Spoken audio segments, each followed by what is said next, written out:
स्वागत है आप सभी स्टूडेंट का राकेश मेहरा जी के क्लासेस के यूट्यूब चैनल पर। आज इस चैनल पर मैं आपको कंप्यूटर के बारे में हल्का सा नॉलेज देने जा रहा हूं, लेकिन महत्वपूर्ण पॉइंट्स है।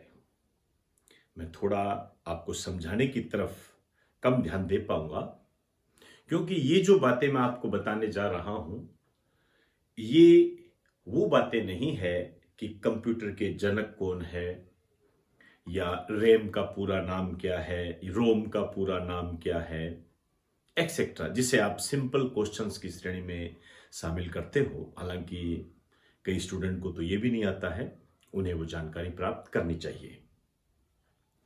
मैं आपको वो फैक्ट्स बताने जा रहा हूं कंप्यूटर के संबंध में जो एग्जाम में आ चुके हैं, मैं वापस रिपीट कर दूं। उसी दिशा में ही मैंने ये लेक्चर तैयार किया है। मैं उम्मीद करता हूं कि आपको मेरा ये लेक्चर पसंद आए, और यदि पसंद आता है तो इसको शेयर करने की गुस्ताखी भी आप कर सकते हो। इस प्रकार की उम्मीद मैं आपसे करता हूं। चलो स्टार्ट करते हैं इस प्रोग्राम को, जिसको मैंने कंप्यूटर के क्वेश्चंस के लिए समर्पित किया है, और वो क्वेश्चन जो एग्जाम में आ चुके हैं, क्योंकि अभी आपके कांस्टेबल के या अन्य एग्जाम भी हो रहे हैं। लेकिन ये ऐसा नहीं है कि केवल कांस्टेबल के लिए है, ये लगभग सभी एग्जामों के लिए इंपॉर्टेंस है। आइए बात करते हैं। कंप्यूटर लॉ में डोस का पूरा नाम क्या है, ये क्वेश्चन आ गया है। डिनाइल ऑफ सर्विस के नाम से डोस को जानते हैं। तो एक तो इसका पूरा नाम आपको पूछा गया है, डिनाइल ऑफ सर्विस। साथ साथ नोट करते जाएं, ध्यान रखें। डिनाइल ऑफ सर्विस के नाम से इसको जाना जाता है, डोस। अब वो कहता है ऑक्सिलियरी मेमोरी क्या है। बहुत ही आसान है। ऐसी मेमोरी यूनिट जो सीपीयू से सीधा संपर्क करती है, आप कह सकते हो वह मेमोरी यूनिट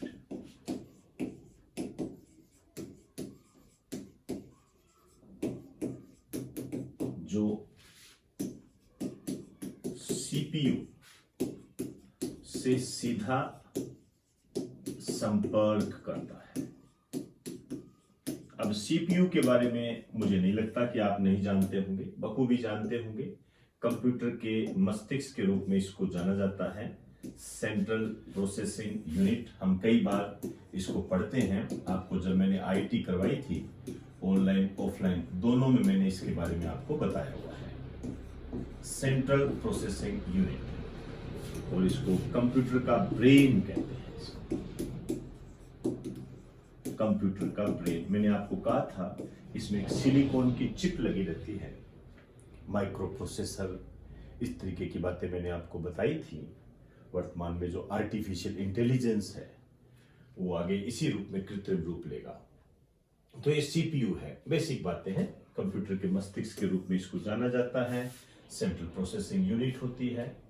तो उससे जो सीधा संपर्क करता है उस मेमोरी यूनिट को ऑक्सिलियरी मेमोरी कहते हैं। मैं चाहूंगा कि आपको जो मैंने ऑनलाइन ऑफलाइन करवाया था उसके अंदर जो भी बातें ये नहीं है उसको आप ऐड कर लें। एक बार आप इसे नोट कर लें। मेरा जो नेक्स्ट पड़ाव है, देखते हैं क्या है। 4 शब्द लिखे हुए हैं। एक है शॉर्टिंग, ब्राउजिंग, नेटवर्किंग, फॉर्मेटिंग। एक शॉर्टिंग है, एक ब्राउजिंग है, एक नेटवर्किंग है, एक फॉर्मेटिंग है। आपके सामने जो ये शॉर्टिंग है, ये क्या है? ये थोड़ा सा आपको हो सकता है अजीब सा लगे, लेकिन ये सिंपल है। हम कंप्यूटर में लॉजिकल सीक्वेंस पढ़ते हैं ना, तो उसमें डाटा को व्यवस्थित करना, डाटा अरेंजिंग आप इसे कह सकते हो। एक लाइन लिख दीजिए, लॉजिकल सीक्वेंस में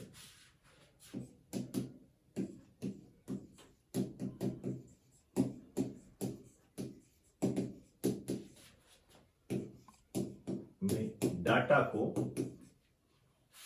व्यवस्थित करना, आप कह सकते हो डाटा अरेंजिंग। तो लॉजिकल सीक्वेंस में डाटा को व्यवस्थित करना ये शॉर्टिंग कहलाता है। ये शब्दों का ध्यान रखें, ये सारे शब्द आ चुके हैं, बहुत बेहतरीन तरीके से ये कंप्यूटर के क्वेश्चन आपके लिए निकाल के लेकर आया हूं। हो सकता है आपको इनके बारे में जानकारी भी हो, लेकिन मेरा उद्देश्य आपको ये बताना होता है।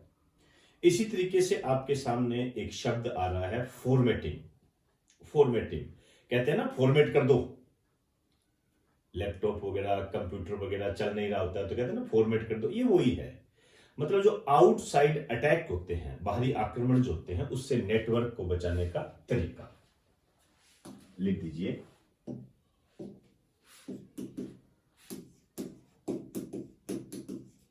आउटसाइड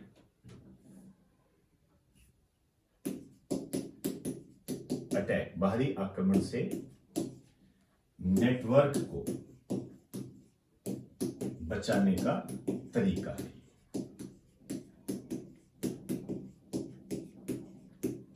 नेटवर्क को बचाने का ये तरीका है। इसी तरीके से आपके सामने एक शब्द आ रहा है ब्राउजिंग। ब्राउजिंग तो मेरे हिसाब से आप बखूबी जानते होंगे, इसमें कोई दिक्कत आएगी नहीं आपके। वही है, एक वेबसाइट से दूसरी वेबसाइट पर जाना, ये ब्राउजिंग होती है। इसको तो आप जानते हो, मैं मान के चलता हूं।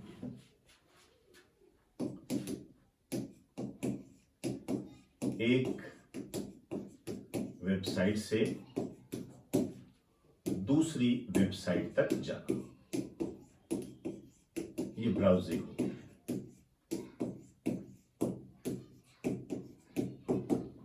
एक वेबसाइट से दूसरी वेबसाइट तक जाना। नेटवर्किंग, ये भी वही है कि जब ज्यादा कंप्यूटर को जोड़ते हैं तो डाटा और इंफॉर्मेशन को शेयर जो किया जाता है, एक या एक से अधिक कंप्यूटर को जोड़कर, वो नेटवर्किंग होता है। कहता है नेटवर्क तैयार कर दो, वही ये शब्द है। लिख दो एक लाइन।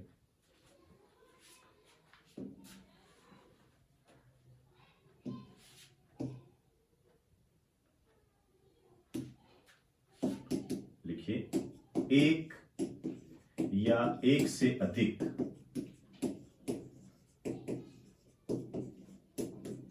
कंप्यूटर को जोड़कर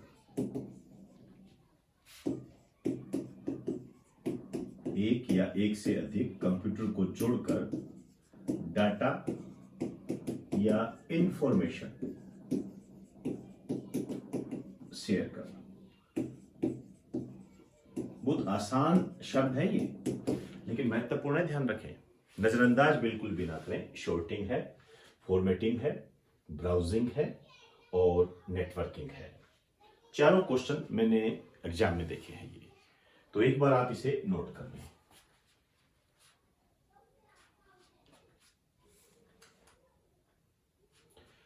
चलिए देखते हैं तीसरे पेज पर क्या है। ये तो पूरा क्वेश्चन ही लग रहा है। GUI graphical user interface. GUI, मुझे लगता है ये आपके लिए फुल फॉर्म भी इंपॉर्टेंट है, इसको भी अंडरलाइन करें। GUI, क्योंकि एक फुल फॉर्म पे कंप्यूटर पे काफी क्वेश्चन आते हैं। पूरे नाम पे graphical user interface, GUI graphical user interface. ध्यान रखें, मुझे लगता है ये पूरा नाम भी इंपॉर्टेंट है। लोड होने और कंप्यूटर बूट होने के बाद कौन सा पहला प्रोग्राम चलता है? कौन सा पहला प्रोग्राम चलता है? ये होता है प्रमाणीकरण। इसको प्रमाणीकरण बोलते हैं।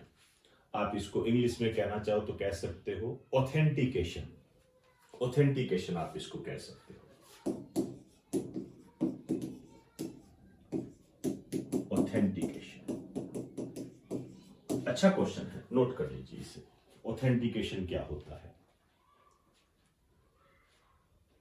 चलिए चौथी स्लाइड क्या कहती है देखते हैं। माइक्रो प्रोसेसर के बारे में है ये। क्या है माइक्रो प्रोसेसर? डिवाइस जो प्रोग्राम और डाटा के बीच का अंतर समझ सकती है। सेम यही क्वेश्चन आया है माइक्रो प्रोसेसर, लेकिन माइक्रो प्रोसेसर पे एक और बात आई हुई है। मेरे ध्यान में आ गई।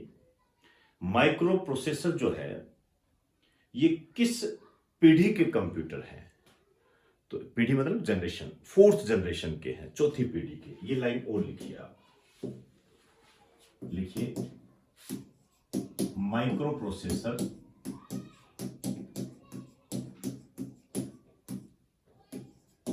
चौथी पीढ़ी, 4th जनरेशन के कंप्यूटर है। मैंने आपको याद करो क्लास में पहली पीढ़ी, दूसरी पीढ़ी, तीसरी पीढ़ी, चौथी पीढ़ी सारे कंप्यूटर करवाए थे, वही है ये। नीचे जो दे रखा है ये है Windows ME. Windows ME, Windows ME में एमई से क्या शब्द बनता है ये आपके एग्जाम में आया हुआ है। तो यहां पर एमई का जो मतलब है वो है मिलेनियम। आपने इतना ही ध्यान रखना चाहिए, जो एमई है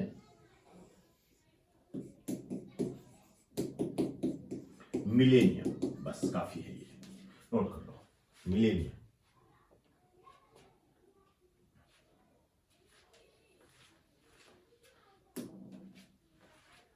कर्नल, ये वो कर्नल नहीं है जो तो आप लोग सोच रहे हो। कर्नल ये ऑपरेटिंग सिस्टम का एक हिस्सा होता है। कर्नल, ऑपरेटिंग सिस्टम याद करो, मैंने क्लास में आपको बताया था। ऑपरेटिंग सिस्टम का एक हिस्सा होता है ये कर्नल, ध्यान रखें। ये करता क्या है, कहां रहता है ये? आइए एक लाइन लिख दीजिए। यह स्थायी रूप से मुख्य मेमोरी में रहता है।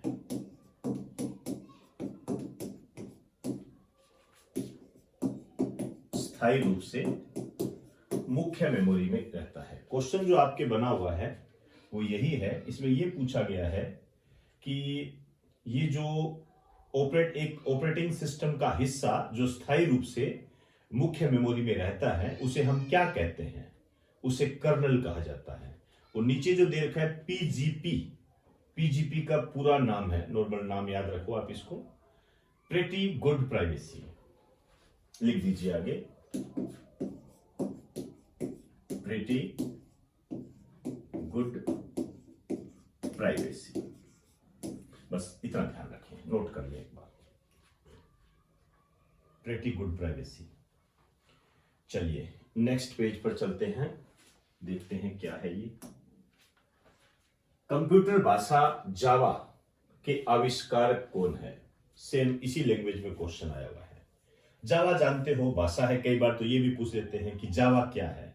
एक भाषा है, तो सन माइक्रोसॉफ्ट इसके खोज करता है।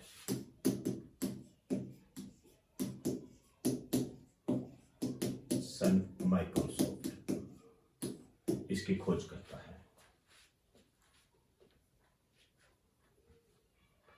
तो दोस्तों आज मैंने कंप्यूटर में जो बेहतरीन फैक्ट थे उनको मैंने विभिन्न प्रकार के एग्जाम से निकालकर आपको मोती मोती के रूप में परोसा है।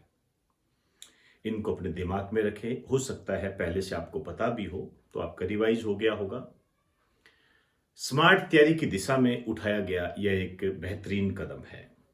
इतना तो मुझे आपको बताने की आवश्यकता नहीं है कि कंप्यूटर कितना लार्ज है, लेकिन आपके एग्जाम के साथ वो कैसे तालमेल बिठाता है यही आपकी कामयाबी तय करता है।